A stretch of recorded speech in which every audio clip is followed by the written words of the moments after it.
behind the blue connection.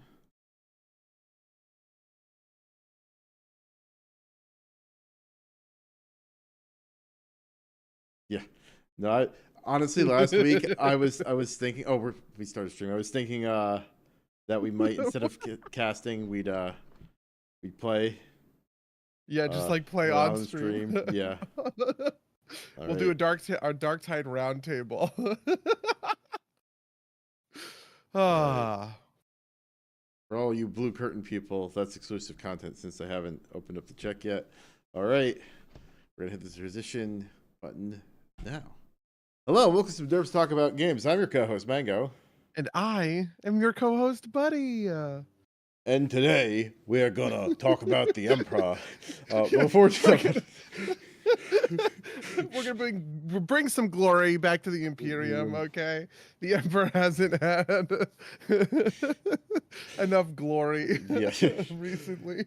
We're gonna talk about Darktide. Before we do that, Buddy, why don't you tell the folks know what it is we do on this podcast? On this podcast, we talk about games, okay? And this game is my recent obsession. Frankly, it's your recent obsession. This has really surprised me more than anything else, is how much I was watching you ping the chat to be like, EMPRAH? Yeah.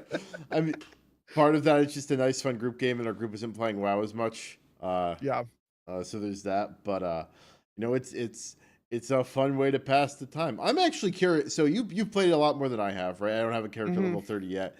And I worry that once I hit 30, I'm going to fall off of it pretty rapidly.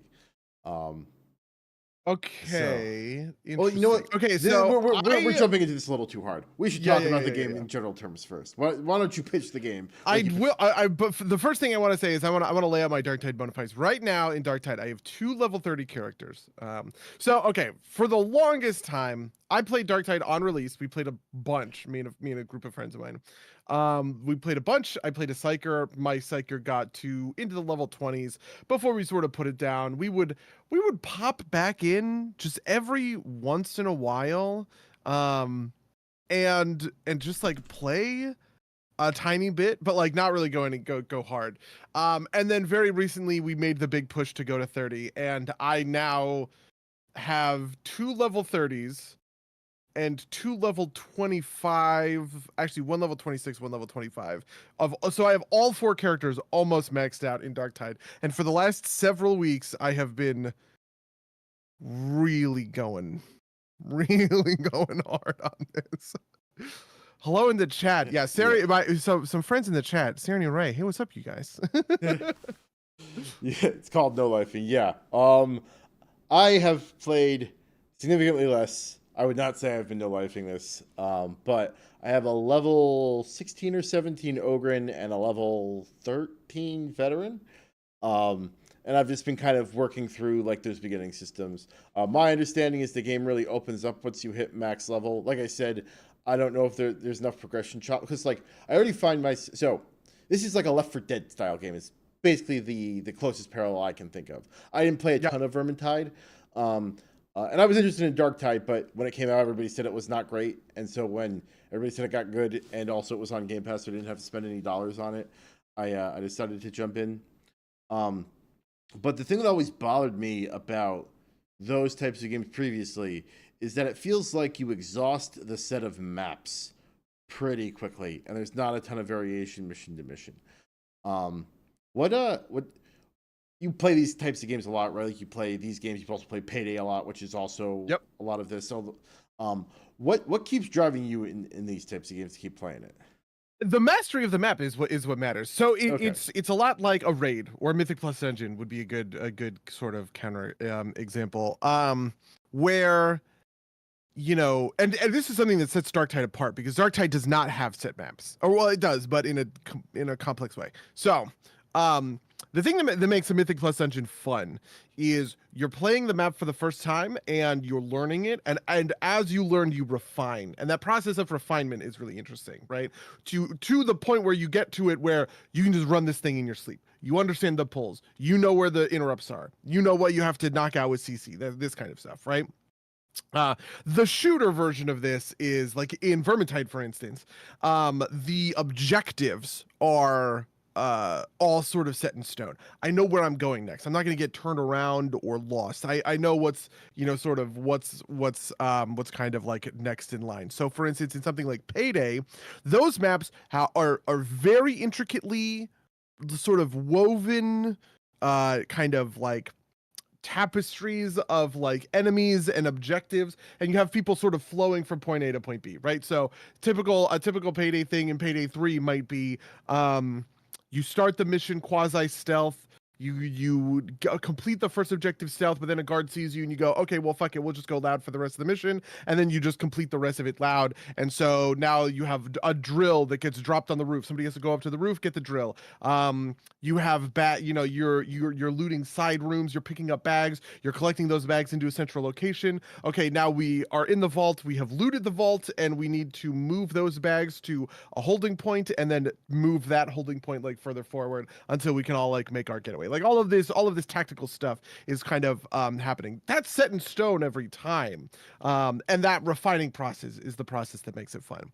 Darktide has a very different approach, because Darktide has, I call them, there are bridge zones and objective zones, and every game you start in a bridge, you go to an objective, then you go to another bridge, then you go to another objective. And bridges can kind of be anything, objectives can kind of be anything. And the only thing you really know is that final objective. You know, if you're doing an assassination mission, you're going to end up in this kind of arena where you kill a guy. You know, if you're doing an ammunition raid, you're going to end up at this train station. You go rob these 2 trains, right? But everything in between, that's random, right? It could be different. And on top of that, they have built the maps so that it's not just that you have one version of a bridge zone, right? You could have 3 versions of the same bridge zone, but where your entrance and exit to the zone are in different locations. So even though you're moving through the same like explicit territory, that territory is oriented differently based on, the way that the maps come in. And I do think that gives it a very sort of, I don't know, we talk a lot about randomness, and I've mentioned in the past how randomness is intentional and an important part of strategy experiences, because part of being a good strategist is being able to react to random things on the fly, right? In Darktide, you need to be able to do that, because the whole map is sort of essentially random, if that makes sense. Whereas in something like Vermintide, it's going to be like the monster spawns are random, right? Where the specialists are coming from are random, right? Any of those kind of medium, medium pieces. Yeah. Okay. That all makes sense. I think I haven't run up against the difficulty hard enough to like really feel like there's a lot of what's it called? There's a lot. I don't feel like there's a lot of like coherency, to borrow a term from the game, needed to actually beat the missions. I have lost 2 missions total, not that I've played a ton of them, but one of them was the one we lost last night, which seemed to be just kind of like things fell apart. But like the other one was like we were playing content that was way too high level for what we were doing, right? That was like us walking into failure. In the chat, Sarian says, M+ is too static after a point. You're just refining it faster and tighter, but it's not going to change run to run. See, that is interesting. This is kind of like the speedrunner thing, right? Like that's what makes it compelling, is like reaching for like a higher score. This is like rhythm games, right? Which is all about static mastery. I guess. And the one other thing I want to mention about Mythic Plus, which complicates this whole thing. Mythic Plus is about progressing up the keys, right? And the way you run, like, let's say like a level 14 might be fundamentally different than the way you run a level 20, because of when you separate out the difficulty into 20 different layers, into 25, however many different layers you want to kind of go, it makes for just complicated stuff where all of a sudden pulls that you never used to think about, now all of a sudden you have to tackle them in a different and unique way. That's also sort of part of the fun, though the point still stands. I understand what we're talking about when it comes down to like a static versus kind of dynamic gameplay. I also think Darktide benefits from another piece of randomness, which is the randomized drops throughout the level, right? This is also something that's pretty interesting, where you have certain kinds of modifiers to your Darktide missions, where you can sometimes be required to carry scriptures or grimoires, and those are hidden throughout the level, and they're not in set locations. You have to kind of like dig and find them. And then also important crafting materials are also hidden throughout the map. And so you need to be able to kind of like comb every corner of the map in order to be able to get that stuff. Interesting. So I guess that's part of it too. Is because I haven't hit max level yet. I haven't really like fucked with any of that kind of stuff. So that all makes sense. That all makes sense. I am willing to give it a shot to see how things feel once I get there. But I'm excited to get there. We should maybe talk about what Tyrion Child says your kit also feels the most complete at 30. I definitely buy that, right? Like that, like you're getting more differentiation. Like, you know, my veteran versus your veteran feels differentiated. Since you got absolutely, yeah. And this is one of the things that has changed dramatically. When the game first launched, there were no sort of different builds for these characters, you know what I mean? Like you could have different loadouts, your weapons could be different. But at the end of the day, there's really only like one veteran kind of build, one sort of psyker build. But fleshing out the trees that they did recently has made it so that I can play my melee veteran versus, you know, someone playing a marksman veteran. Like I think Sarian runs a marksman veteran, and those are two radically different sort of archetypes for characters. Before this change, were there just like not talent trees, or were they just like one build was so far and above the other ones that there was practically no difference? There was a difference, but it was kind of practically no different. Like the right side of tree for veteran that I've been playing is a melee veteran. It's kind of like a melee DPS spec for a veteran, right? And the middle tree for veteran is kind of this like support veteran thing. Yeah, it's like a commander themed, right? Like yeah. And so you kind of have like range DPS sort of like leader support thing, and then you have melee DPS kind of on the different sides. Right. And those just like tackle things in different ways. And it's also, you know, like something like Psyker, or maybe Ogryn would be not a bad example of this. Ogryn also has 3 different trees. Yeah. One of which is like melee range tank. Yeah, exactly. Right. And it's like, is there a huge difference between the melee and the tank? Kind of not really. A lot of people will probably end up like mixing and matching some of those. Like Josh's build is kind of a hybrid of like heavy attacks, but also some tanking stuff, right? But at the end of the day, you know, all of that kind of customization is way more possible now than it was in the previous version of the game. Right. Can you like what? Can you give me an example of like what was different in the previous version of the game? So I can only speak to Psyker. Psyker was the only thing that I played. The previous version of Psyker depended on Brain Burst, right? Which is a Psyker ability. You fixate on a guy, you hold the button, and he goes, and then their head explodes, right? When you kill somebody with Brain Burst, you get a stack of what's called you get a warp charge, right? Warp charges increase your damage, and they keyed into the kit in different ways. So it'll increase your damage by like 4% per stack, and you could get up to like 6 of them or something. And there was a couple of different like weird talents in there that sort of like mattered. Like whenever you kill somebody with a warp attack, you regenerate some toughness, that kind of thing. But the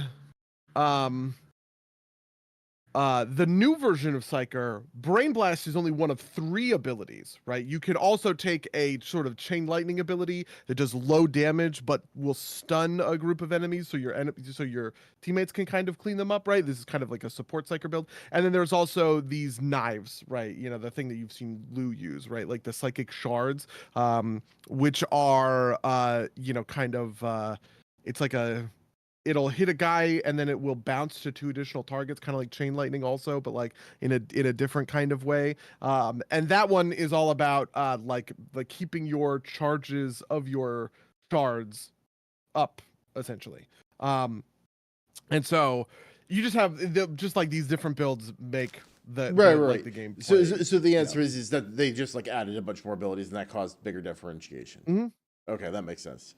Yeah, the other thing was the old version, you only ever had your one, I don't remember what it's called, your combat ability, right? So the old Psyker had a big shockwave, right? That still exists, but now there is also a shield. You can give yourself a shield, and there is also a like a buff, like a self buff. So for instance, gun psyker, I have learned is very meta right now, where you play psyker, but you don't actually do any psyker stuff. You just take a gun and you use this one. They have an ability that that buffs themselves. And it increases their peril, and if you can manage your peril, which is like a psyker thing, if you overcharge, if you hit 100, you explode. So you have to just kind of like manage your peril between 0 and 100 kind of thing. But it is essentially says when you're killing guys, you're gaining peril, and so you're using guns instead of psyker spells in order to accomplish that, versus someone who's using like a psyker staff in order to do something along those lines. That makes sense. Yeah. So, what can you like? What draws you to these types of games in general? What in particular does Darktide do well? Why is it drawing you in? There's two things that I think Darktide does that's different than sort of the rest ones. The first one is just like on a raw combat fundamentals and kinesthetics thing. It feels good to kill guys in Darktide in a way that it does not feel good to kill cops in Payday. This is mean. I quite like Payday, obviously, but I just can't think of a bad version of these, and so here's kind of what I'm doing. Payday is man, Payday really is a bad example because Payday does have actually pretty good gunplay. Maybe Back 4 Blood. Do you remember when we played Back 4 Blood and Left 4 Dead? I was never super impressed with the gunplay in those. Yeah, it's like those games just kinesthetically, like in the moments, didn't like feel particularly like great or special. Whereas in Darktide, charging my veteran's power sword and then slashing through a horde of like little infected zits basically, and watching them all get sliced in half is so satisfying, right? Or activating my chainsword and then hitting a mutant with it, right? And the chainsword pulls you and the camera. This is a really like neat kinesthetic thing that they do. When you hit somebody with the special, it'll pull you and the camera as you follow the mutant as it runs past you, and then when it's dead, it will be like literally chainsawed in half, right? And it's just like that's the stuff that feels really good. It is the interaction between dodges, blocks, pushes, and melee attacks, right? One of the things that is getting into the zone. Okay, I'm sorry, I gotta back up. When you have in Darktide, you have sort of hordes and you have sort of single entity units, right? So single entity units, like one really powerful guy who's coming down and beating your ass. Whereas a horde is like a bunch of guys, right?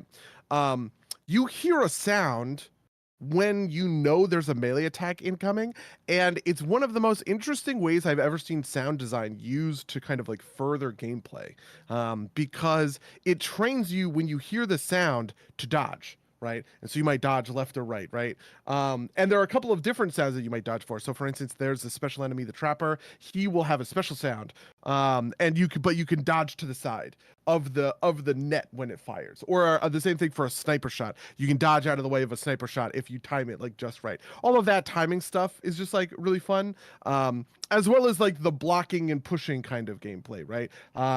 If I'm getting really brutalized by a huge group of guys, I can take a second, I can just block a bunch of incoming attacks, wait for them to sort of recharge, essentially their attack timer, and then strike. That's the kind of stuff that I think, Darktide just does this better than any other horde shooter. Really, any other horde shooter I think I've ever played. Yeah. That makes sense. Yeah. Yeah. Yeah, let me think. Like there are modes like this in like Destiny, which is the big kind of PvE shooter I've got a ton of experience with. Sure. And I think that Bungie is pretty top of the world when it comes to like gameplay kinesthetics, right? Like that's like the thing that they do the best of anybody, I think. I definitely feel all that. They don't have that same rhythm game going, but I see what you mean, right? And that makes sense. And I haven't really in the chat. Syrian says getting blocked, push, dodge down had a really measurable impact on my survival too. That might be a thing that I should like pay more attention to because I just kind of don't. I also die a lot, so maybe that would help. I always assume that was just kind of like something with like not having a ton of levels compared to the people I'm playing with, but that does make sense. I only got it down in the last month as a player of almost a year. Yeah, it honestly comes down to key bindings for me. The thing that unlocked dodge for me was I started strafing all the time. And when you strafe and press the space bar in Darktide, you do the dodge, right? But I think Sarian double taps, right? Because the other thing you can do is you can like on a WASD, if you double tap A, you'll dodge to the left, or if you double tap D, you'll dodge to the right, kind of thing. And I think all of those are pretty core and just, I don't know, an interesting way to sort of structure the game. No, it makes sense. Yeah, no, like getting your layout right can be really, really important in certain situations. But I think this is the thing that gives the game, like more complexity and staying power than something like, in a certain sense, like Diablo is sort of what I want to go for in the sense of like a hack and slash. Diablo had in Diablo 3, it had no sort of defensive option outside of your like abilities, but Diablo 4 did this thing where they introduced on spacebar an evade, right? You could dodge, right? So technically that was introduced on the console version of Diablo 3 and got graduated to Diablo 4. Yeah. I actually didn't know that was in the console version of Diablo 3, but it's the same sort of effect, right? In the way that I think that deepened Diablo 4's gameplay quite a lot. I think it deepened the gameplay of Darktide to, introduce these sort of like dodge, melee, management mechanics. To be fair, I guess I don't want to say introduce. This is all stuff that's in Vermintide as well. And it's, I could make some minor quibbly differences. So for instance, in the key bindings, space is also jump, and that's true for Darktide. But in Darktide, it will privilege dodge over jump, whereas in Vermintide, it will privilege jump over dodge. So if you are strafing to the right and you press the spacebar, in Vermintide, you just hop in the air and still get hit. But in Darktide, you actually execute the dodge that the game kind of like wants you to be able to do. But like, this is all minor. Who cares, No, it makes sense. Yeah. Yeah. So, I will say definitely agree with you on the kinesthetics. I have enjoyed, revolver feels very good. My favorite weapon so far. The light machine gun, like the thing. So as a person who has played a fair number of shooters, the thing that actually threw me off the most was that when you're bracing or ADSing with like the Ogryn heavy weapons, you like it takes like half a second to flip out the sidearm and hold it, which is actually kind of jarring, and I don't like the way that feels. But I don't like how that feels from a gameplay perspective. But definitely makes the weapon feel like it has a lot of weight, which is important from like a fantasy feel perspective, if that makes sense. It's a real choice whether or not like I said I have played historically a lot of COD as kind of like my guilty pleasure kind of grindy game, and the habits I've built from that is like you hold like for a lot of automatic firing guns is you hold down the trigger as you ADS because it kind of like merges at one, and like you might not hit with those first couple shots, but that might be the difference between you winning and losing the fight. And that instinct is bad because in this game, because like you will start firing and then you will stop, flip out the handle and aim. And so like I feel like I'm making like real choices as to whether or not I decide to brace or not, which is an interesting dynamic that I don't often interact with in a lot of other kind of shooter type games. So that is. I also think it's neat that and a lot of this is down to the lore, right? Like the lore of Darktide is that you are a reject prisoner who's being conscripted into service to like attack this chaos infested hive world, right? But one of the things I really actually love about the game is that there's no modifications on like the guns in shout out to Cadia. Yeah. There's no modifications to the guns in the way that there are with most other titles. In Payday, for instance, in Payday you level up your guns individually. This is also true for COD, obviously. The very first upgrade you earn at level 2 is a red dot sight, an RDS sight. Right. And it's just standard. Even on any gun, on a pistol, on a shotgun, you just have a red dot sight because it's just like categorically better than any other kind of like sight you possibly could have. But in Darktide, most of the time you have iron sights, right? Like most of that game is built around iron sights, and there are certain guns I prefer or avoid because I like or don't like their iron sights, which I think is a pretty interesting kind of I don't know, it's a pretty interesting kind of dynamic, right? And I actually do find myself hip firing quite a lot. You know, like most of my FPS instincts are to ADS almost all the time, right? But in Darktide, because the time it takes to ADS is significant, right? And also because the swap to melee is something that you always have to kind of be cognizant of. A lot of unless I'm playing like a very ranged focused character, it's pretty common for me to actually just kind of be mowing stuff down in hip fire, not really worrying about it. Yeah, no, that makes sense. Yeah, like on my Ogryn, I find that I ADS when I'm looking to hit something slightly farther out rather than like as a standard mode of something, or if like I've got a particular reason to, right? Like I have the talent that like increases like the shield regeneration when you're bracing. Yeah, when you're bracing. So I sometimes I do that if I've got a second to do it, but yeah, I also think it makes sense because when I'm playing my Ogryn in that sort of a build, bracing is important for sustained fire, which is sometimes correct, right? You know, one of the modes that I have to think about all the time is how do I deal with a horde, right? Right. Any character I kind of have. Let me put it this way: any character I kind of have 4 things I'm always thinking about. 1, how does this character deal with hordes?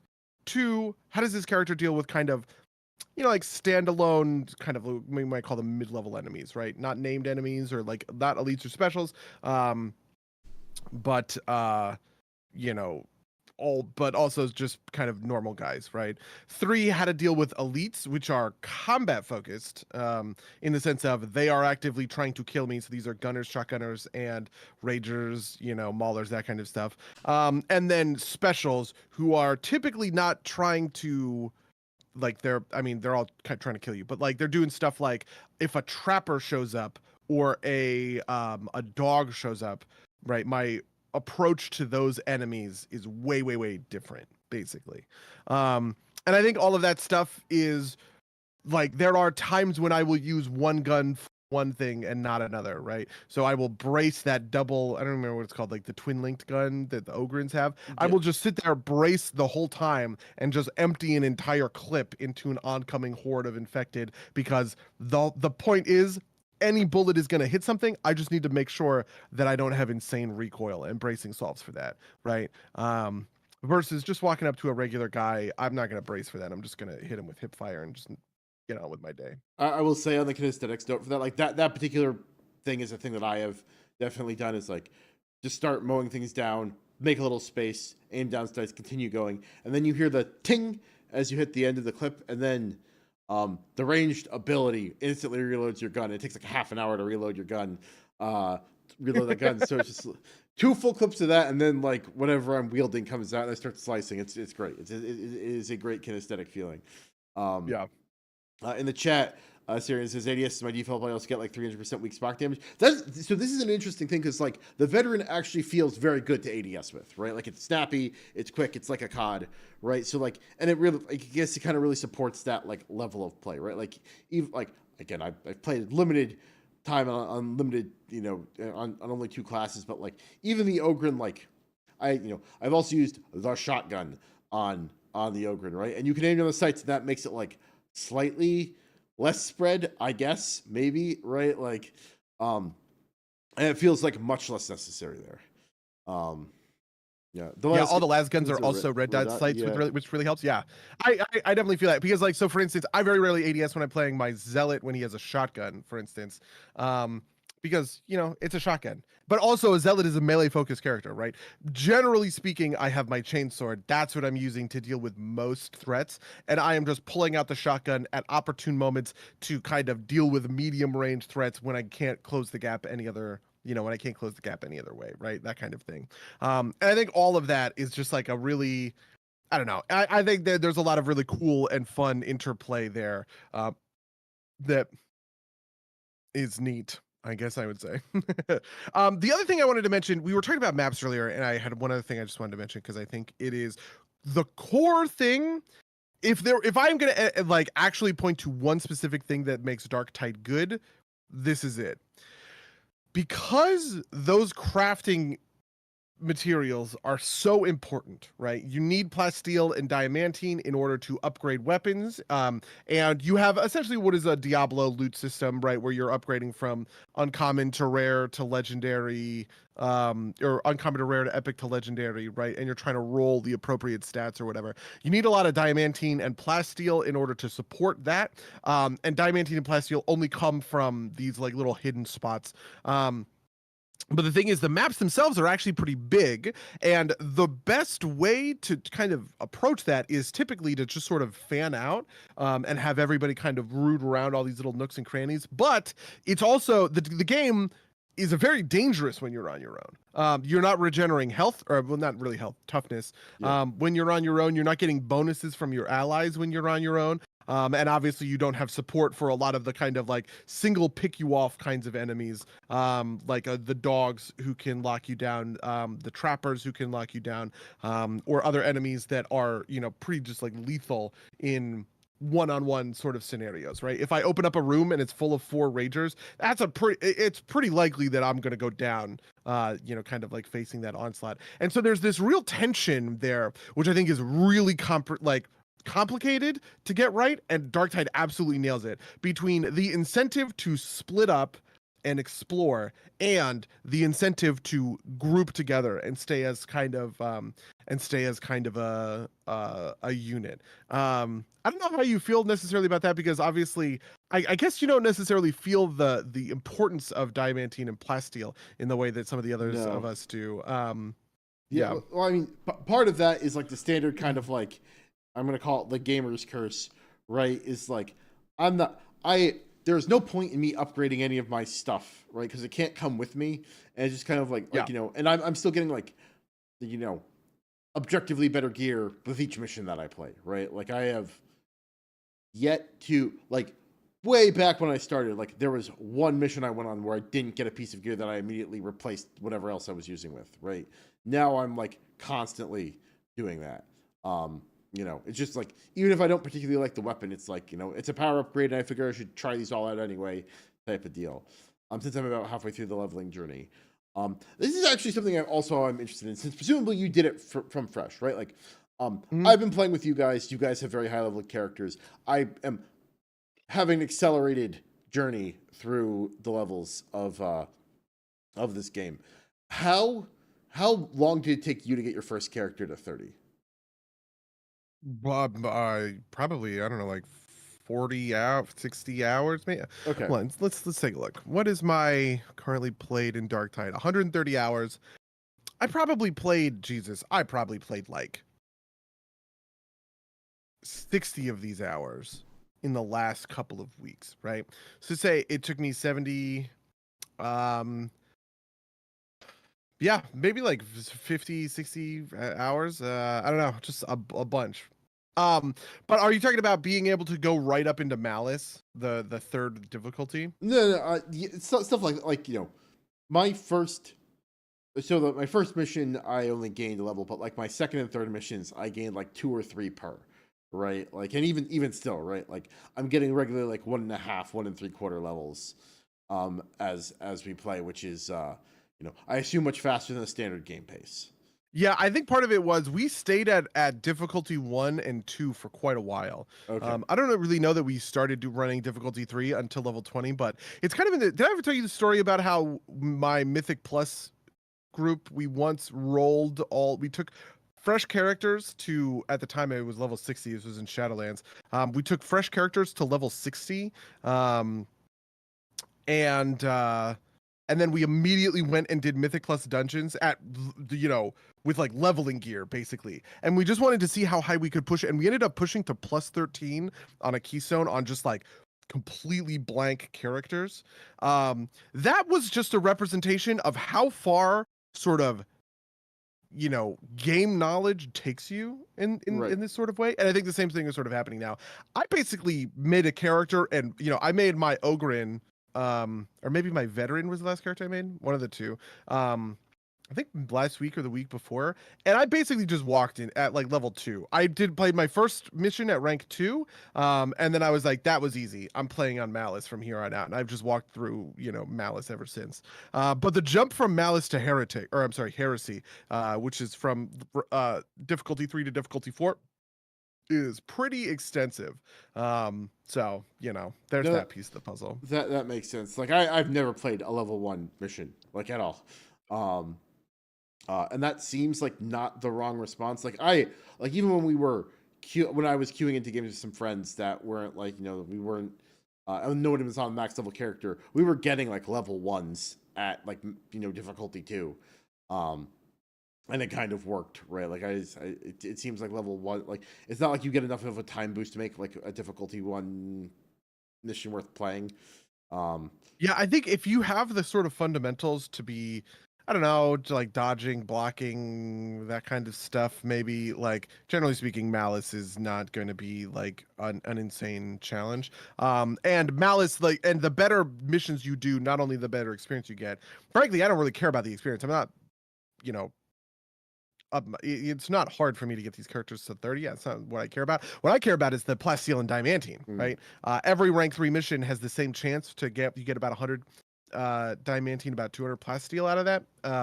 And so just running those missions over and over and over again has given me a pretty big backlog of this stuff, which means that when I do have a good opportunity to craft something, I can invest in it immediately rather than have to like go farm the mats. That makes sense.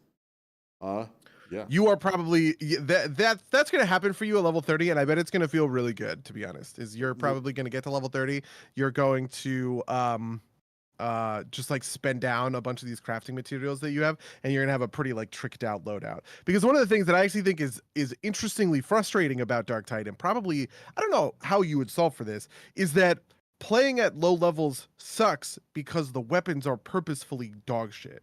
Do you know what I mean? Yeah. Like, I get some benefits on my weapons, but I don't feel like any of them are like, it's not like I'm building around them, right? It's like any of them are super impactful, right? Like, there are some like build defining moments, I would say, in that, like, if I have a really good melee weapon, a really bad ranged weapon, I might switch to the melee build on my Ogryn, but like that's basically it. Otherwise, like, like my combat knife on my Ogryn, I think, has like a 1% chance to insta kill and then a human sized enemy that stacks up to 5 times. It's like, okay. And it's like, it's not like really changing the way I play the game. And I don't know if it ever gets that way, but like I could see like something like that, like making a difference. Like I'm not even like looking, like I'm just looking at base gear score because like it's like a 20-point jump each time. It's like not worth comparing them to the other ones. It's not like, No, yeah, I feel you for sure. I used to think that it's funny because the Psyker stuff, you have peril, you're managing peril, right? You get these Psyker staffs, and the staffs are the different spell effects. So for instance, one of the spells, you charge up a chain lightning and you shoot the chain lightning, does a bunch of damage, arcs between multiple guys, kind of thing. I got one of those staffs when I was like level 7, and I was like, this thing fucking sucks. Because it maxes out my peril after 2 casts. And when you max out your peril, you have to take a second and like meditate to bring your peril back down. So I was like, this is like the worst fucking most unfun staff ever, right? But it turns out that staff just had a really low stat called warp resistance, which is essentially the amount of peril it generates by using its ability, right? And now that I have a max level version of that staff with 80 warp, 80% warp resistance, the max level amount of warp resistance, I can chain attack these lightning spells all day, right? And never really get, interrupted. And the other stuff all works better too. Not only am I generating less peril, my peril quell speed, right? Like the speed at which I can shed peril when I'm at very, very high peril is much faster on this staff. Obviously, the damage it does is much better on the staff at higher levels. And the charge time to charge up this chain lightning spell is much faster at higher levels of play. And it's just like, man, like if I had that staff at level 7, it would have felt so much different compared to having that staff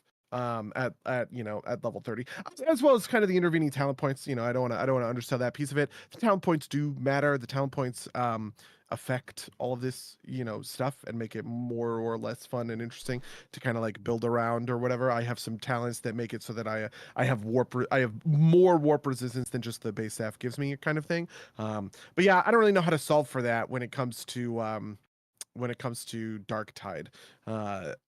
It was actually kind of hard for me to play the Ogryn in the first couple of levels. My first few missions, I was really hating the Ogryn, but I basically just told myself, I was like, the thing you hate is playing with like a level 2 weapon, right? Like this weapon is dog shit.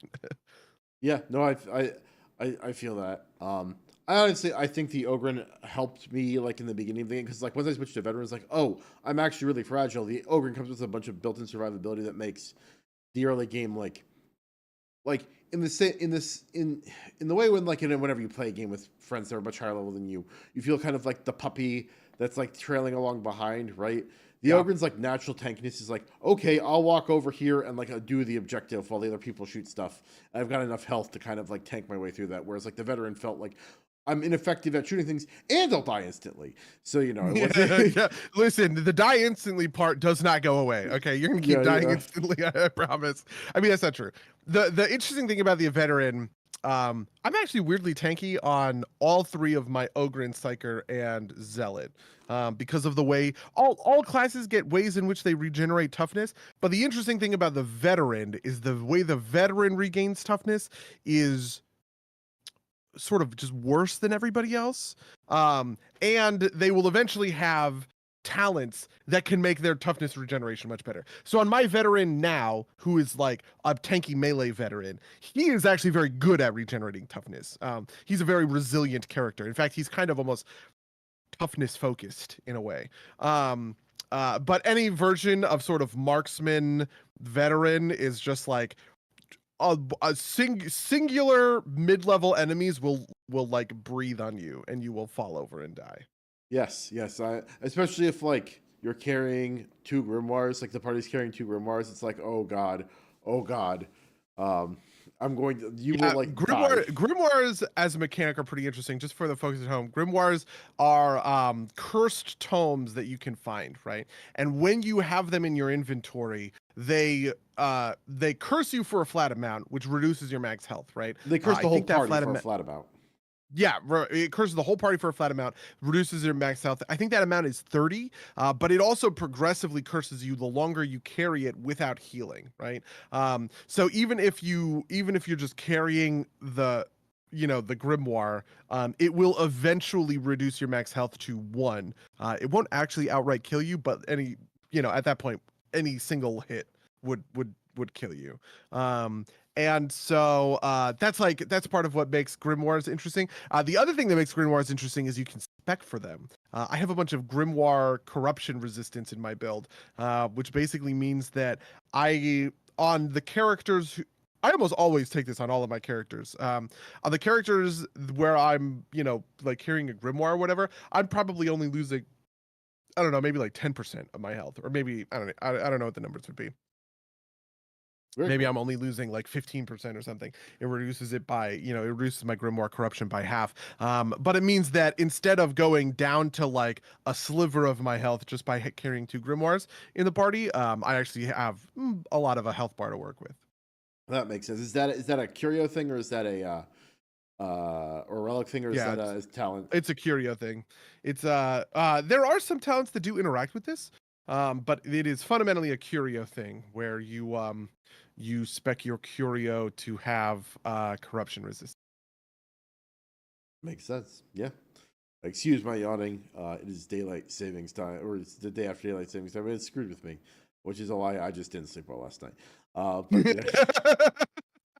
some derps talk about daylight savings time. Yeah. Is that the new podcast, you think? Nah, I kind of doubt it. Contrary to popular internet takes, I don't think daylight savings time is bad per se.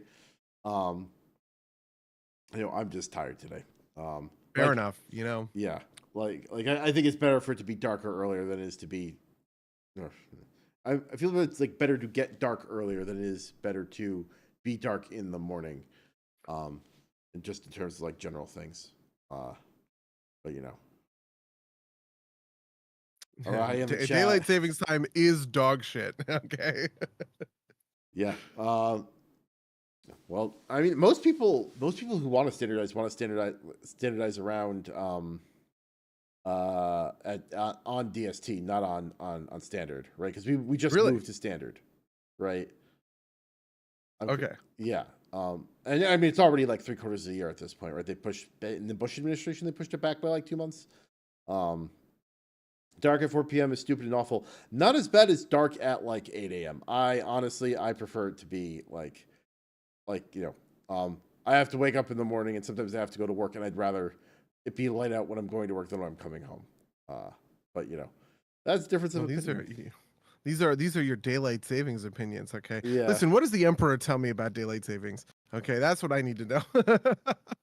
Yeah, I mean, well, it's a spacefaring empire that spans thousands, millions of planets, right?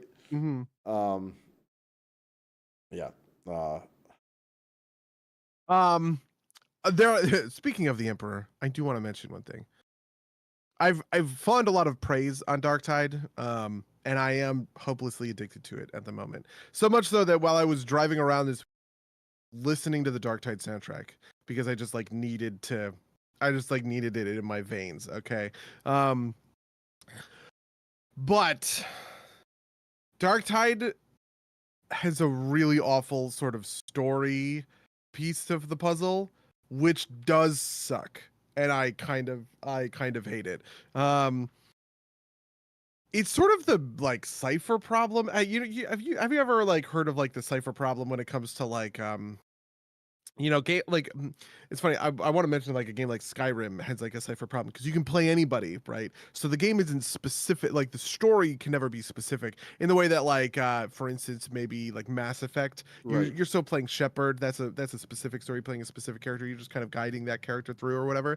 Darktide has this sort of cipher problem where the idea is that you're playing as one of just nameless thousands of rejects who are going and dealing with the problems on Tertium. And that doesn't make for a good story in the way that Vermintide had a really great story. Because you are playing specific characters, right? You are playing the dwarf what the fuck is the dwarf's name? Bardic? I don't know. Sounds like the story was really great. Barden. Okay, yeah. You're playing the story. You're playing the dwarf. His name is Barden, and he has a specific sort of point of view on things, right? Whereas in Darktide, man, it just doesn't sort. Oh, and then the other thing is that the missions in Vermintide, they're not randomized. The missions are set in stone, right? The missions have a natural sort of cadence to them. That is telling a story from point A to point B, right? Every time you load into a mission in Vermintide, you have specific goals that are not just related to the gameplay, right? In the sense of you need to carry this canister across the room, right? But it's also story stuff, right? There's a pretty great moment in one of the Vermintide story missions, where one of the characters at the very end of that story mission, one of the characters' sisters pops up and she goes, "Hey, I'm back." And it's big, oh my God moment, right? That kind of a thing. I think Darktide does a great job of capturing the ambient lore and setting of the 40K universe very well. The grim darkness of the 41st century. Yeah, the grim darkness of the 41st century, which, to be fair, I have never connected to in this way before. I played a little bit of Warhammer 40K in high school. I played Tau with a proxy army. I didn't even have Of course you played an actual Tau. Army. Why is that? Of course I played Tau. No, Tau is like the weeb army. And you're everybody tells me that. The reason I played Tau at that time was I was playing Wood Elves. I was mostly playing Warhammer Fantasy in high school. Right. And in Warhammer Fantasy, I was playing the Wood Elves. And the sort of 1-to-1, you know what I mean? Orcs are to orcs, or I don't even know. What would I say? Necrons are to Tomb Kings, right? Right. Between fantasy and in 40k, everyone says that Wood Elves are to Tau. I guess because of a thing about how Tau. Two things. Tau have like a I have like a wild rider kind of like these guys who ride these things, which function a lot like Wood Elf Wild Riders. And their base army is also very shooty. In the sense Right. that, you know, they're not really looking to get up close into melee and like fight you with swords and shit. They're looking to hang back and like plink you down from ranged. I don't know. This is 20 years ago. I don't know how like true any of this stuff is. And but like I had never really connected to 40k universe or lore really until Darktide. Just because it does such a good job of sort of embodying the like quasi-religious but also like very fucked up nature of like the empire. I don't know. Yeah. No, I mean, and to be fair, like part of the thing with the tower is supposed to be like everybody in Warhammer 40k is terrible except for maybe the tower. Like tower is like pretty universally agreed to be like the closest thing to like good guys that 40k has.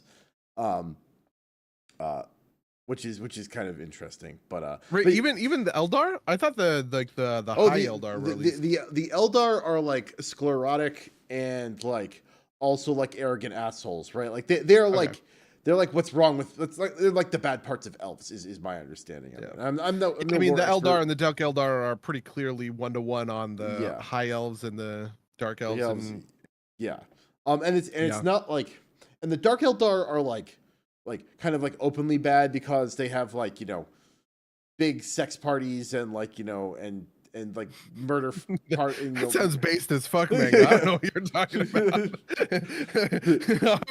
about. You're really convincing me to get on board with the Dark Eldar. Yeah, they have big drug fueled murder orgies, right? Like, but like some part of that is that like the Dark Eldar and the Eldar were one, and they kind of split, but not in, like my understanding is like not in a way that's kind of like very principled, right? It's just kind of like, you know, and then some of the Eldar partied too hard, and they created a chaos they guy. Summoned Slanesh. they caused a lot of the problems in the galaxy. True. Yeah. True. Yeah, my understanding is the Tau are bad because they mind control everybody. The Tau are like space, like hardcore space commies or whatever, and they have these in the tabletop they had special effects, right? You would have like your leader on the ground, and if that guy died, it was really detrimental because he is the conduit for like psychically forcing all of these disparate people to like work together, right? Imagine fucking so hard you mess up the galaxy. Hashtag goals. True. Also, orcs, incidentally, are honestly just having a good time and living their best life. Also true. Yeah, orcs are my favorite. You know, I don't know if this is canon anymore, but like kind of the idea that they are latently magical, but they don't realize it. Like this is like you know, they have like one of the pieces, I think it might be Apocrypha at this point, is that like Space Marines or like, you know, or like guardsmen can't get orc weapons to work. They like should like, you know, they look at them and they're like, this shouldn't work, but they shoot when the orcs hold them because it's actually their latent magical ability manifesting itself. Yeah, like because the orc believes it will fire, it forces the thing to fire, kind of thing. Yeah, and this is also embodied in stuff like, you know, red one, like they believe that things painted red go faster, and so like things with red paint on the tabletop have like higher movement speed. I don't actually know if that's true, but I have also heard the same Apocrypha, and my gut is that it is, you know, is that it is true. I don't know if the shooting stuff is still true, but the red paint is an upgrade for the orc army, because I also play some of that in with proxies in college, and red paint does make things have like increased movement speed on the board. Plus one inch of movement for red paint was absolutely a rule, and probably still is, says Syrian in the chat. That's perfect. Yeah, I mean, my hope is that, you know, Darktide will eventually bring in more of this stuff. One of the problems in my head for Darktide when it comes to sort of 40k versus Vermintide actually touches on quite a lot of Warhammer fantasy lore, even though it is very like localized, right? At the end of the day, Vermintide has 3 different factions that you're fighting. yeah, let's say 3. It has Beastmen, Skaven, and Warriors of Chaos. Maybe also Norska. Sort of depends on how you would like classify that, right? Yeah.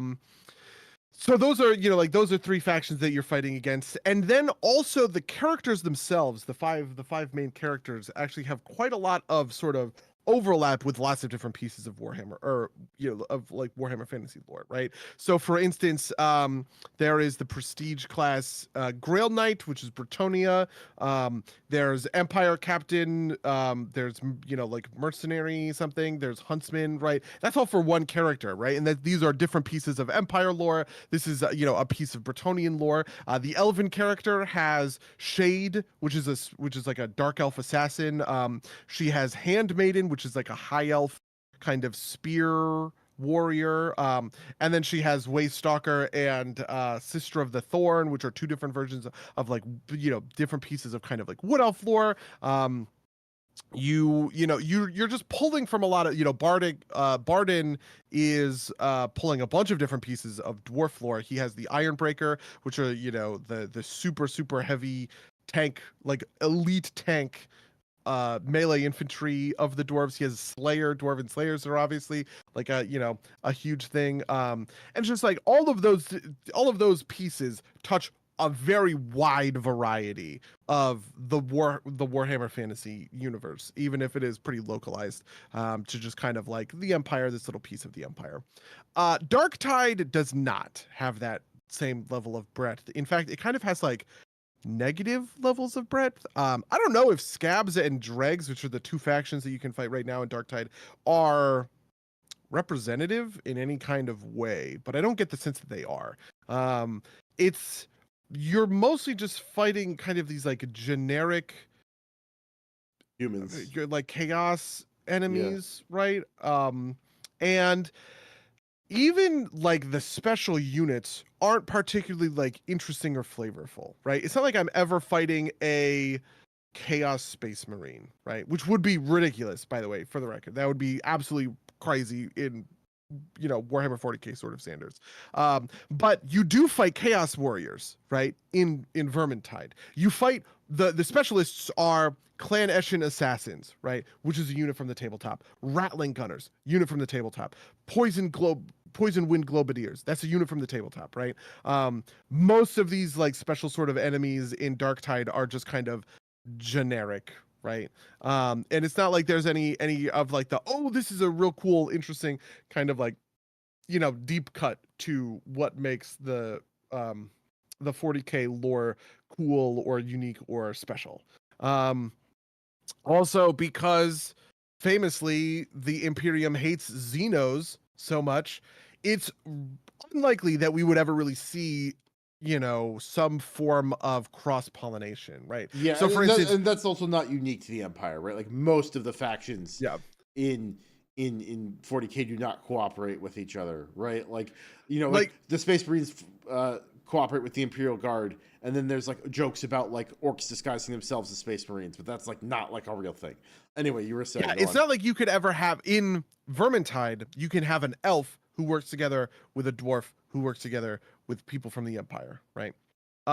You really can't have anything close to that. You would not be able to have an Eldar who is hanging out in the chat with fucking, an Ogryn, and like that would kind of just be like ridiculous. Eldar might work like as a stretch, right? Like there's occasionally things like that. I think like that specific one is not too far outside, but like that's basically the extent you could stretch it. Right. There's also League of Votan, which I have learned are space dwarves, which have only recently been reintroduced into the canon. Oh, the squats. Yes. Yeah. Well, they're not. Yeah. So people. They're not squats. They're technically something different, but they're related. Yeah, so people have speculated that one of the things that the developers of Darktide, Fat Shark, have said is because they changed the way classes sort of work for Darktide. In Vermintide, they were pretty locked to these 5 characters. You can't really introduce a 6th character because it doesn't really make sense with kind of like the lore of what's going on in Vermintide. And so the best that they could do was add new archetypes for these 5 characters. That would end up being kind of their DLC plan, where they add one new one new job for each of these 5 characters. For Darktide, they were like, we just keep adding classes, right? And there's a bunch of different classes that they could theoretically point towards. Some sort of tech priest, the Adeptus Mechanicus, I think is what it's called, are the people who worship the Omnissiah. Like they worship these old ancient imperial machines that work by, they don't understand how they work, so they just call it magic. You could have something like that. People talk about, I think Sisters of Battle is like too cool, but there's something related to Sisters of Battle that people are like, oh, this is going to be a new character class. Sisters of Battle are like, yeah, something like that. Or maybe Sisters of Battle is the right thing, and Adeptus Sororitas is the thing I'm thinking of. I think because Adeptus Sororitas, I think, is the female space marine, whereas a Sister of Battle is sort of a mini. Oh no! Version of that. Adeptus Sororitas and Sisters of Battle are the same thing. Okay. This is actually a minor cultural point. There are no female space marines. Yeah, and like this was like very recently confirmed that there can't be female space marines. This has caused some amount of like uproar, but like that is neither here nor there. Yeah, but like the Sisters of Battle are the closest thing. Females. They are, we are never going to see a space marine in Darktide is the thing, because space marines are so crazy powerful compared to sort of the characters that we're playing. I cannot fucking wait to info dump on you guys in Darktide chat later. Listen, when this podcast ends and I get out Darktide, you can info dump the fuck out of me, right?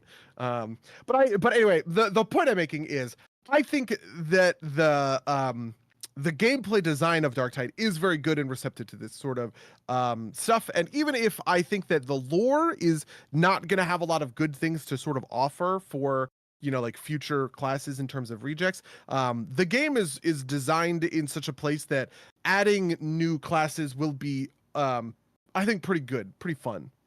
Sort of in the same way that like adding a new WoW class tends to be like pretty good and pretty fun, because it's just going to be approaching things from kind of a different I guess perspective. Yeah, no, that makes sense. I think it'd be cool to have like a commissar in this game. I guess kind of the middle tree for veteran kind of gets close to that, but like I don't know, it'd be very cool if you could like shoot your friends to make them play better. But yeah, no. So just to be clear, most of my 40K knowledge comes from 1D4chan. Which is not which is not like it's fun, but it's like it's a humorous interpretation of the lore rather than like a serious interpretation of the lore. But yeah. I think the big options they have, if I am thinking forward to what Fat Shark could do, I think the big options that they have would be adding new enemy types. Tyranids. Seems like an obvious one. Everybody wants Tyranids, which I think would be great. And there is like stuff in like the voice lines that points to. Do you know what a Gene Stealer cult is? That points to a Gene Stealer cult. Oh my god, yeah, the scuttlebutt for potential future content is Gene Stealer cults, which is not to say Tyranids so much as human Xenos hybrids. Yeah, Gene Stealer cults are super advanced agents of a Tyranid invasion, who kind of intentionally fuck with. They give them like a kiss or whatever, right? Don't think isn't it called like the Tyranid kiss or some shit, where they like mind fuck you into loving the Tyranid hive mind. I don't know. I'm sure Syrian is going to tell me all of the correct stuff for this. I would also be very down to do orcs. I hope they do orcs. The one thing that I think is missing in Vermintide, in my opinion, is orcs. I would love there to be an orc OC. It would never work, but like imagine an orc OC. You could do so many cool things with that. You could do black orcs. You could do Wa priests and stuff like that. I would basically love to see. Why didn't you have Sarah on as a guest? Because we didn't think about it. Okay, that's why. Okay. I only thought to ping the chat to tell me we're talking about Darktide when I don't know. Maybe one of these weeks we'll have Sarian on and we'll just ping him with lore questions, kind of like I do with you on DC comic book stuff. That is a great example. That is a great idea. Okay, well there will be a part 2 to this for sure. But I wanted to get your final thoughts. How much longer do you expect to be, like deep in the Darktide? We're playing after this, I'm assuming. Oh yeah. No, I mean for a while at least, right? Like as a social activity, I'm enjoying it. And frankly, like, I will tease a little bit. I've been playing some other stuff with some other friends, right? Like friend of the cast Monica, we played the finals beta, which I love a lot. I don't expect I'm going to be able to peel a lot of people off to play that, so that's going to be a limited thing. Darktide's like, the finals is a competitive shooter, right? I could see myself getting into that a lot. I could see myself getting sweaty about that. You know what I don't always want to do? Be sweaty about a competitive game, right? Like Darktide is very kind of like, I point the gun, I shoot, I chat about bullshit while I point the gun and shoot, right? Like, you know, and Darktide is very good for that.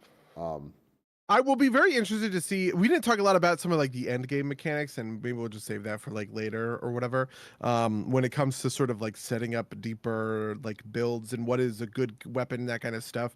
But I will be very interested to sort of like hear your thoughts on some of this stuff, because it got a lot of feedback. People were really mad about it right on launch, and then they added the crafting system to account for that feedback. Because it used to be entirely random, right? Okay. You could get the weapons. The weapons you get out of your contracts are universally very good. They're always like legendary or whatever, but they all have like random rolls and stuff like that. Now you can kind of build up a high quality weapon, but like the chance to get like a really there's no version of like best in slot essentially. Right. But I don't know. It'll take a while. Obviously you got to max out to get to level 30 to get there. So yeah. Yeah. All right. Well, how was your week? Yeah, well, the big thing I did this week was BlizzCon. Oh yeah. Talk about BlizzCon. Okay. To talk about BlizzCon, I mean, BlizzCon was crazy. It was huge. I had a great time. I fucking love BlizzCon. Okay, and I just want to say for the record, because I know the only people who listen to this are our WoW friends, and also Zhao, who does not play WoW, but you should. It's better than just Guitar Hero, you piece of shit. Don't forget Jimmy, who is also Jimmy. Yeah, that's true. Jimmy, you're not a piece of shit, and I want you to know that that Zhao said that WoW was basically Guitar Hero, so that means you should come play World of Warcraft with me, because you and I both fucking love Guitar Hero so much. Anyway, it was really great because I got, I raid with a group of folks, and a bunch of us got together, and I was just like, oh my God, this was so fun to be able to like hang out. Not just like we've done guild meetups before, right? But it's also to do the guild meetup at a convention dedicated to the thing we do in our, in our guild, right? Everybody, reacting to the news, going to the deep dive panels, chatting about, like what we think works and what we think doesn't work.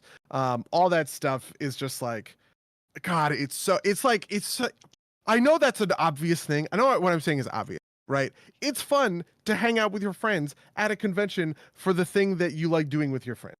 That's obvious.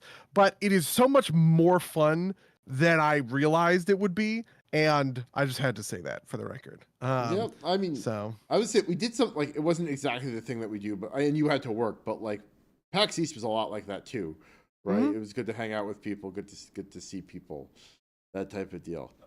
Leaving this podcast with significantly more FOMO. Listen, if that gets you to come to BlizzCon next year, baby, then I'm all in on this FOMO train.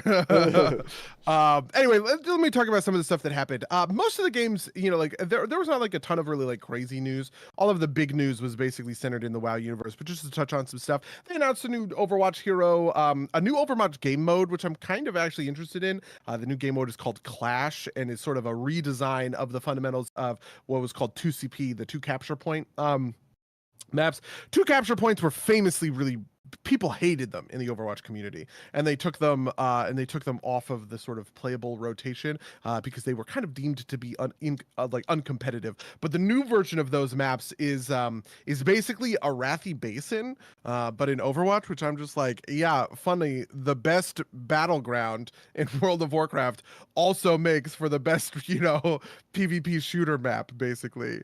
So I'm pretty excited about that. The new Diablo expansion got teased more than announced. It has a name, Vessel of Hatred. They said they're bringing a new class that's never been shown in Diablo before, which is pretty interesting. And they're going to a location from Diablo 2, which is like the jungles of something, but I don't remember where. That's coming late next year, which I'm pretty happy about that. I heard Diablo 4, the launch went great. everybody kind of like loved it. It had pretty universal acclaim on launch. And everybody was telling everybody else to get it and buy it and play it, and we all sort of did that. And then I think there was sort of this decay where it kind of transitioned away from the sort of surface level Diablo enjoyers into like the deeper, ARPG enjoyers. And the deeper ARPG enjoyers were pretty mad at Diablo 4. Specifically, the first season was said to be pretty dog shit. But now I'm hearing that the second season is good, so I guess that's something. Yeah. Yeah, we were talking about this yesterday, and I think my impression of it is that like it was fun for a little while, like it was fun to check out, but it wasn't fun to sustain is maybe the right way to put it, right? Like inevitably Diablo games need to be a long running thing in order for them to be truly successful, right? Like Diablo 2 was this massive success that it was because you could play for hours and hours and hours and hours and hours and hours and like modify and like, really maximize your build. And it feels like Diablo 4 on launch wasn't even there. But it was still fun for like, kind of like the opening part. And honestly, I think it's kind of interesting because it feels like their model has like cheated around that in the first place by like making you make a new character every season. I wonder if that's just also because like, in order to change your skills in Diablo 2, you had to re-roll a completely new character. There wasn't really like a refund mechanic. So that's an interesting thing to think about. But yeah, I have heard they've just kind of like increased the loot significantly in Season 2, which is also like how they fixed Diablo 3, is they like made it much easier to get things. It just made like loot drop all the time. Yeah. But yeah, was there anything like, so what I have heard about the WoW announcements is Chris Metzen comes out and announces 3 expansions. The first one, which is available for pre-order now.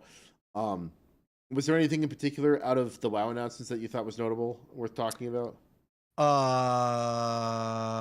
Everything. Okay, here's the WoW announcements. Chris Metzen did come on stage, and I have to say, I was a bit of a Chris Metzen skeptic. Mostly because this is a little bit of like me working in the games industry in a way. I sort of know. Okay, let me think. How do I want to phrase this? The stuff that tends to be good in games, a lot of the time is very specific, right? And I think that WoW had a problem for a long time, and probably still has a bit of this problem, of the people at the top sort of taking credit for the work of the people at the bottom in a way, right? Sure, I don't want to discount, like the work that Chris Metzen put into like the game and WoW and stuff like that. But like at the end of the day, he's not the one writing quest texts. Right. Other people are the ones who are sitting down, like writing the quest texts, doing these storylines, all that other kind of stuff. And I was a bit of a skeptic when it came to Chris Metzen, because I was kind of like, you know what, man, like the people that matter are like the rank and file. These are the people who are doing a good job or a bad job, kind of depending on how we think about like whatever, like sort of like lore decisions. And then the other thing I was thinking is that a lot of these decisions are made so far in advance that like people have a really frayed way of perceiving the work that goes into creating video game content, such that they give kind of Chris Metzen sort of credit for things that he probably doesn't deserve it for. This is sort of my mindset before going to BlizzCon and seeing him on stage. And then he came out on stage after a bunch of people who were kind of just like corporate suits in a way, and like executives. And he cried. His like eyes were watering. Like you could just like feel how much he loved being back and getting to talk about this stuff. I was in a position, I was also in a really unique position at BlizzCon where I could see the teleprompter, okay? And I had watched Mike Ybarra, the president of Blizzard, read verbatim off of that teleprompter. And he's basically just like saying a bunch of platitudes, right? Whoa, we love our community. We think Blizzard games bring people together. The hard work of our developers is something special. It's like nothing. These are like nothing statements, right? But then like Chris Metzen came out and he's like improving off the he just like kept cutting whole sections off of his teleprompter and just like saying shit, and it was just so real and authentic and genuine in that I am a convert. I'm a Chris Metzen convert. This guy gets it. He cares it just in this insane way. And yeah, I don't know. I cried a whole bunch. I was like, this, I for him, basically, right? Just because I could tell how much he cared about the thing. I got a little misty even watching the stream. Yeah, exactly.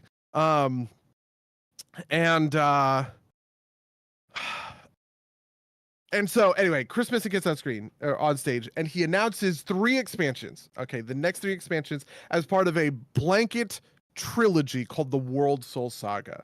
And basically his pitch was, we've been dancing around the Titans and Azeroth for a while. It's time to put this story to bed so that we can launch into the next story for World of Warcraft, essentially.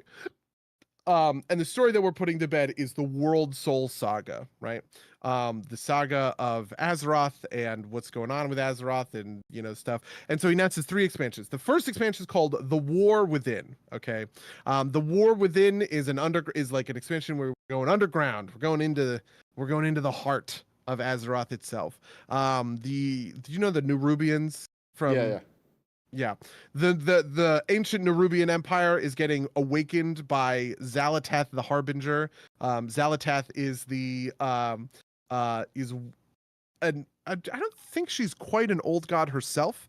But she was in the Shadow Priest knife from Legion, and gets released from the knife when in Battle for Azeroth as part of the war campaign when we need to use the Xal'atath to kill N'Zoth, if you remember all of this. She is rallying the Nerubians into an army to do bad stuff, I guess. And we're going down there and fucking them up.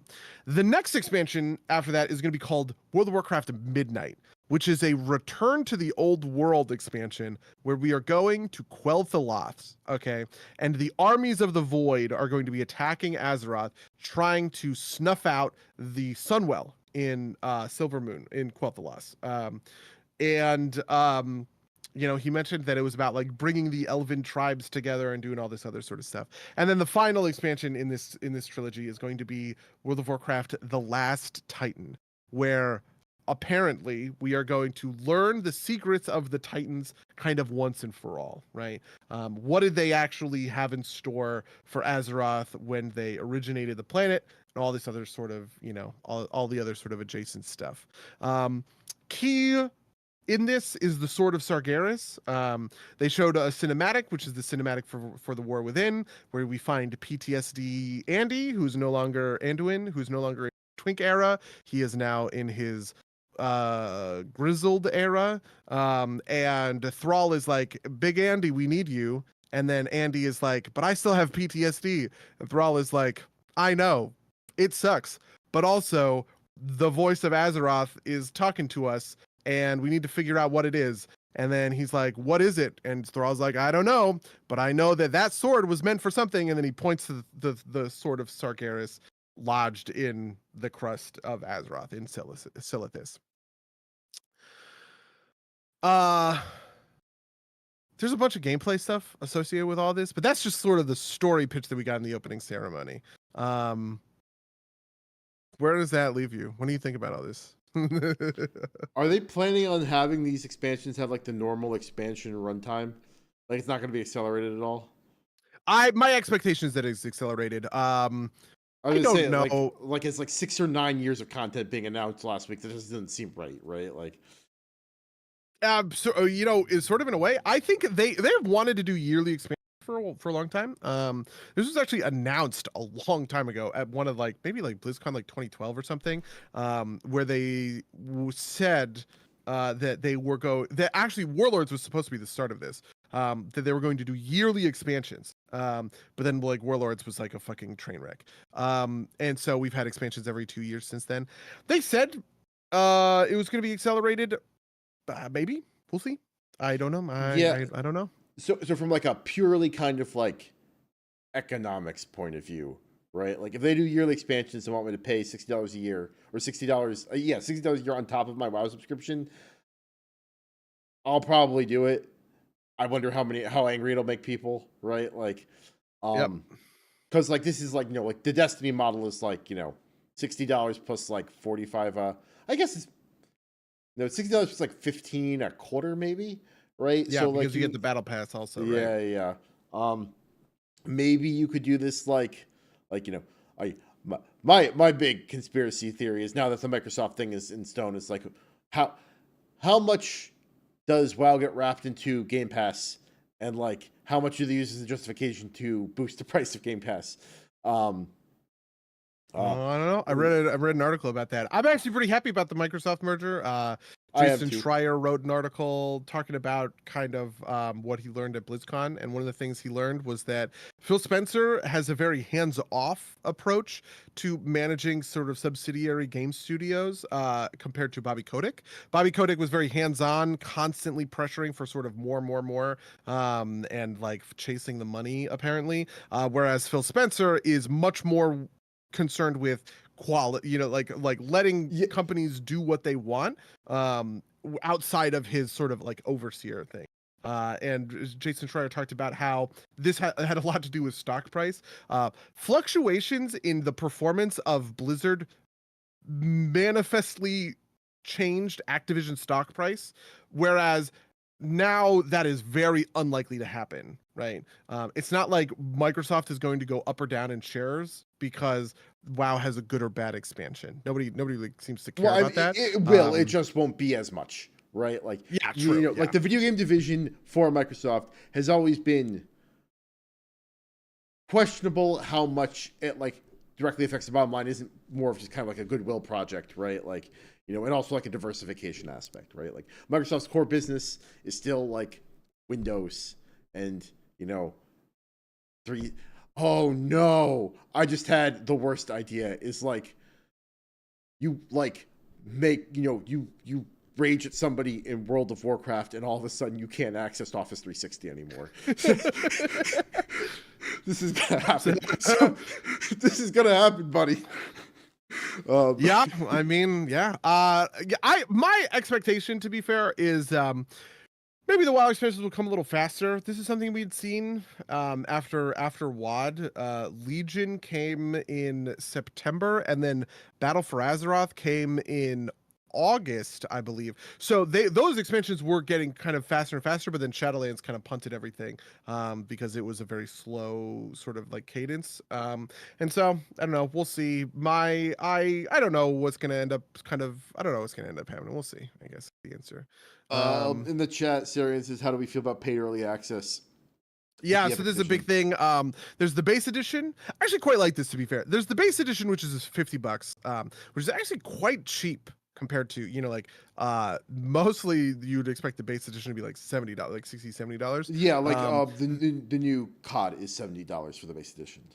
Yeah, and then there is the heroic edition, which has the mount, and then there is the epic edition, which has a little bit of game time and some like extra kind of goodies. And one of the extra goodies that comes in the epic edition is paid early access. I think this is just part of the times. Paid early access seems to be the new pre-order bonus that people are going towards. It's been in most of the releases that we've seen this year. Starfield had it, Diablo 4 had it. Just a lot of games, if you pre-order, you get a couple of days early. I don't know.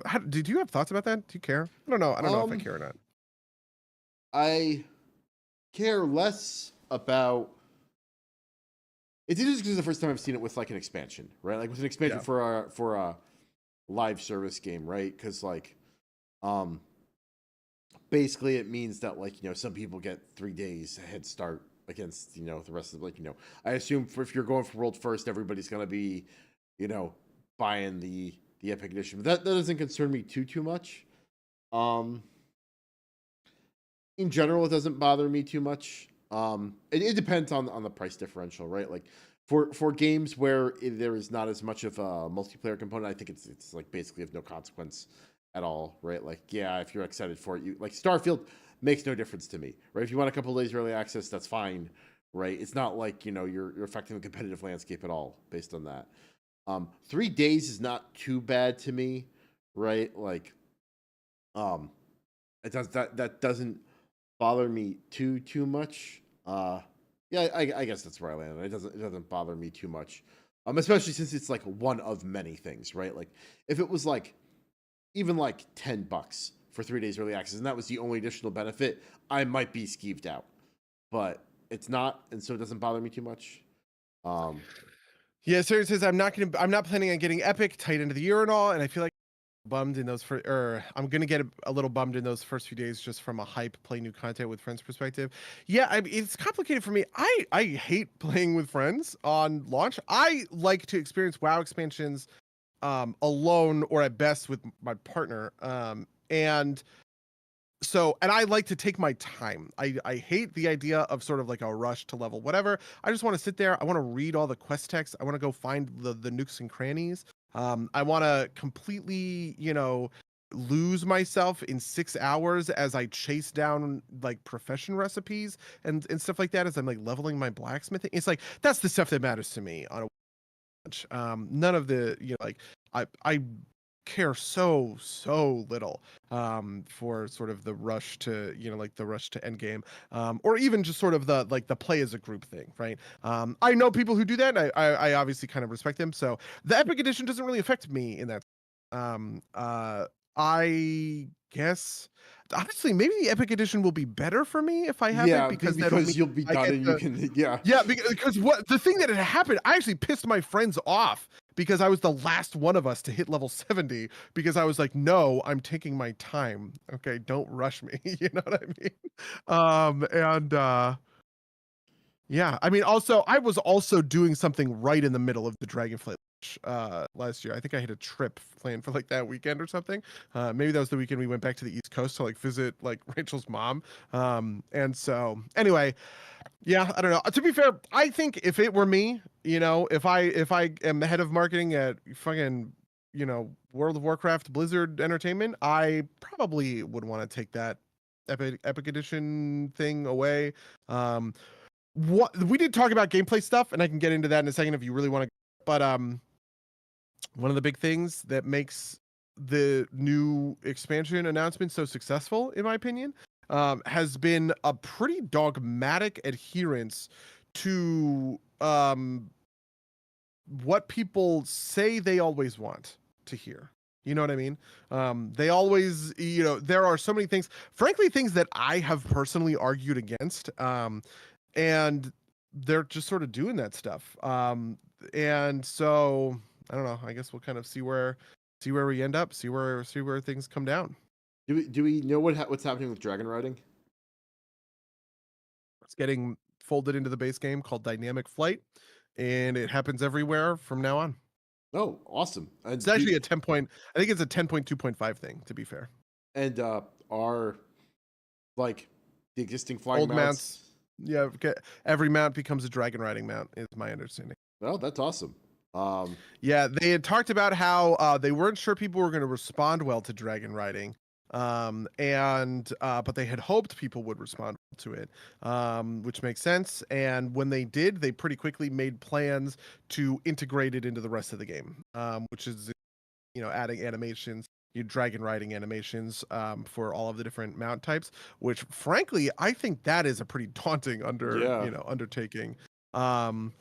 I think it probably has been undersold, the amount of work that is, but it kind of makes sense because there is only one new race coming in the new expansion. Earthen, like the Earth Dwarves, is getting, that's not even called a new race, it's an allied race. And then there's no new class or anything, but we are getting a new set of talents called Hero Talent.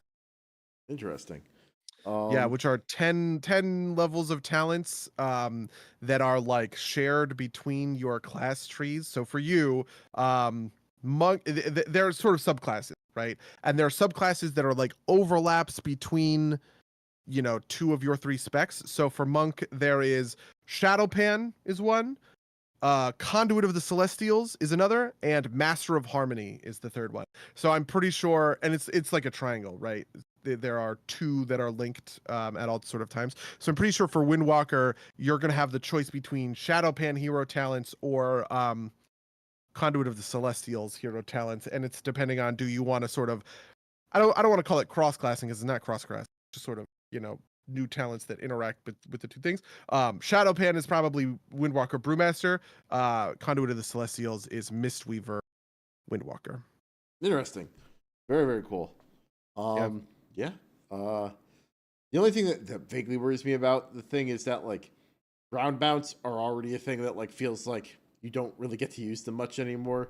It's like at least in the old expansions you had like, a while before you got to unlock flying. Yep. And you got to play with your ground mounts. Now it feels like they're like never going to come out basically. Yeah, I am a flying on day one hater, and I continue to do so, but dynamic flight is going to be day one. Actually, I think, well, I don't know. I think it is dynamic flight on day one in the new place. So yeah, I think ground mount. I think flying on the 0.2 patch is always correct. About a year in, you unlock flying. Because just like moving around on the ground. When I think of like Legion, the early days of Legion, I loved the Legion. But I think just doing it on the ground was just like so much more satisfying than doing it in the air. But I don't know. Yeah, I dragon think, riding was day one. Who knows? I think you can solve some of that with what's the word? With you could solve some of that with map design essentially. Like you can design the map to be built for like. I think it's harder to do that with like the old kind of flying, just because it's like it's literally like helicopter flying with unlimited fuel, right? Like the new flying requires a little bit more strategy, and you can use map design to kind of smooth out those things. But I see what you're saying. I feel all that. Yeah. Some other new stuff that they announced that I'm actually pretty hyped for. Do you know what Classic Plus means? Is this like Mythic Plus but for Classic? Do you like? It is going back to Classic and redesigning the game of Classic, but like in a different way. The idea is sort of that there is Classic, and then Classic goes to Burning Crusade, goes to like Wrath of Lich King. Classic Plus is like an alternate universe where the design of World of Warcraft went in a completely different direction. Classic players have been hoping for Classic Plus for quite a long time, and Classic Plus got announced. It is called the Season of Discovery, which adds, which is the base Classic gameplay, right? But it adds a couple things. One, there is a level cap that gets progressively higher and higher, and there is now endgame built for individual level brackets. So the first level cap is level 25 in Classic, and they added a raid encounter, which is Black Fathom Deeps, for level 25, right? And they have also added a system called runes, which is sort of 12 special talents and like abilities or whatever, to help sort of change and make the gameplay like a little bit more crazy and fluid, for like the Classic sort of template, right? And so but here's the crazy thing. Have you ever wanted to be a tank as a rogue? No. Or a shaman? No, but I can imagine the warlock. People. I can imagine the people that would be. I have wanted to be a tank as a priest, actually. Back when I was playing vanilla, I was like, I'm gonna get the Ironweave set. I'm gonna be a dumb tank. I never did. I appreciate that even when like Shaman Tank was like half of a thing, you still chose the craziest option. Yeah, so there are going to be Warlock tanks, there are going to be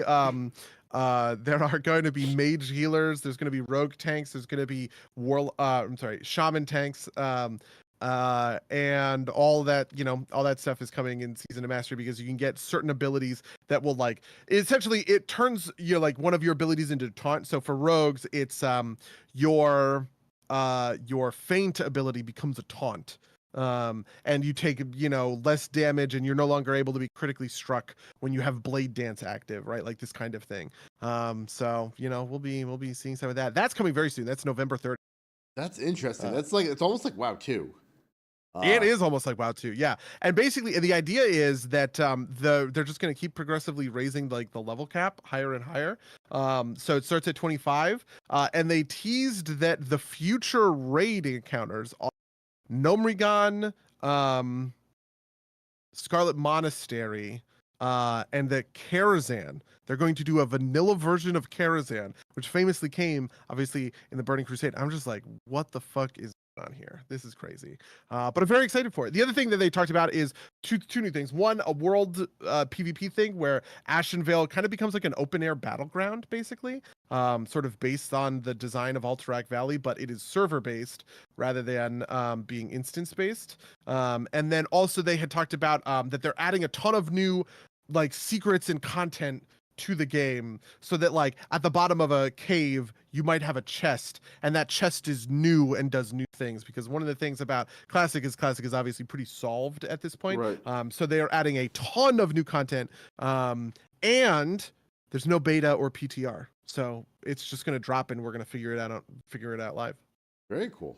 Yeah. I might have to check that out. I am already making plans for a new tonic to live the Arms Warrior dream. Maybe the Fury Warrior dream. I don't know. One of the dreams. We're playing tonic.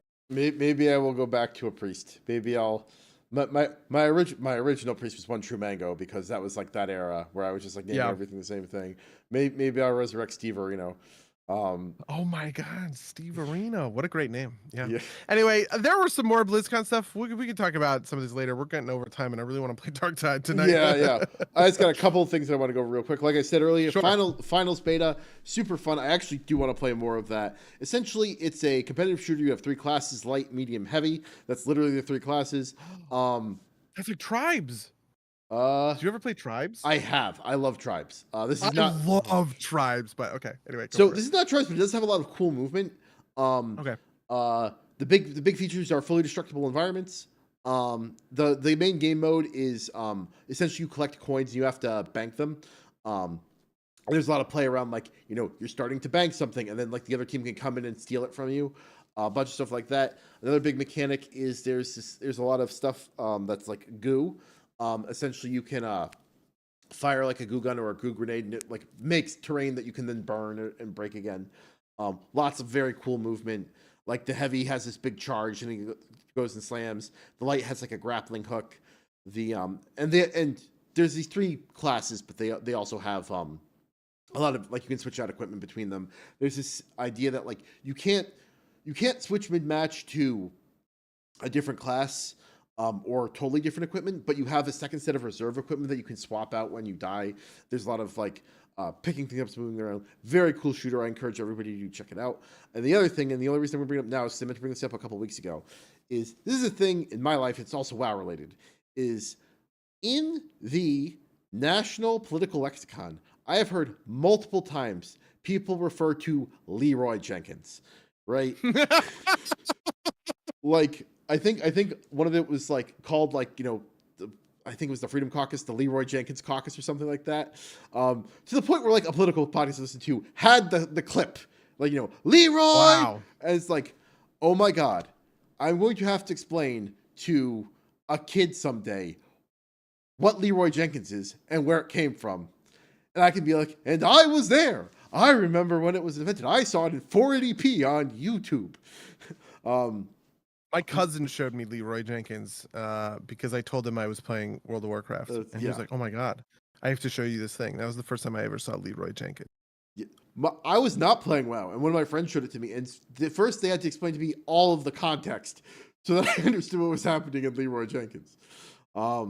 But like, that's incredible. The fact that it has entered the lexicon, right? Like, and not even like, like the kind of like super hip, right? Like young person progressive lexicon, right? Like the people I've heard referring to this are like, like I think it was somebody at National Review that I heard it from, right? Which is just like, you can tell it's really penetrated the culture, right? When,